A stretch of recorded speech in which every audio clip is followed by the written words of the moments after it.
Our next house is based on a pomelo. Now, the closest thing I've ever had to a pomelo is a grapefruit, and I don't know about you, but like over here in my general area, grapefruits are supposed to be this super healthy fruit, and like I'm sure that it is. Like if you're eating one, people assume you're eating it because it's healthy, not just because they taste good. I don't know. But anyway, we went with a health food store with an apartment up top. That's the entire setup for that, okay?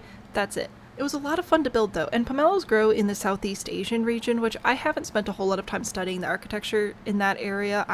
I've primarily focused on American architecture because that's where I live, and there's a lot of America. There's a lot of different architecture to study here. So, I'm working on it. I'm working on branching out. So this is not specifically like done from a place of knowledge. This is very much done from a few reference images that I pulled up real fast on Google. But all that being said, I think it turned out super cute.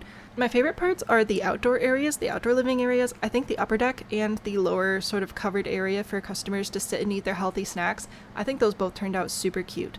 The apartment came together pretty quickly once we finally figured out what color to make things, because the outside of most pomelos is this minty green color, which we put on the outside, and then the inside has, of course, the white inside the skin, the like pithy bit, and then the fruit itself is sort of that grapefruit pink color. Or pomelo pink color, I guess. Anyway, so we did our best to figure out the colors inside, and then the apartment upstairs came together pretty well. I think it's just like a single person living here, maybe a crunchy granola couple that goes on long hikes every other weekend. Long hikes. There we go. That makes more sense. Anyway, downstairs, putting together the juice bar took quite a bit more effort. I'm cutting out a lot of it here just because I was going through the catalog over and over and over again trying to find anything that looked like a health food store item. I was looking for like bulk dry goods or juice bottles, not like nectar bottles, juice bottles, and not like baked cookies and stuff, but actual like pastas and vegetables and things. And eventually we found some. There are a lot of different cookie jars though.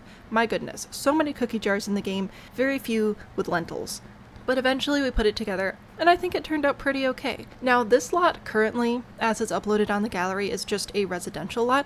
If you wanted to turn it functional, you would have to either ignore the apartment part and set it up as a bubble tea shop using the high school years lot type, or you'd have to switch out the bar. I think if you wanted to make it a small business, to be completely honest, I have not play-tested this as a functional lot. I was just going for vibes and aesthetic. So if you like the vibes and aesthetic, you can find this individual lot as well as the whole entire Fruity Village lot on the gallery. If you don't like the vibes and aesthetic, maybe you like the next one.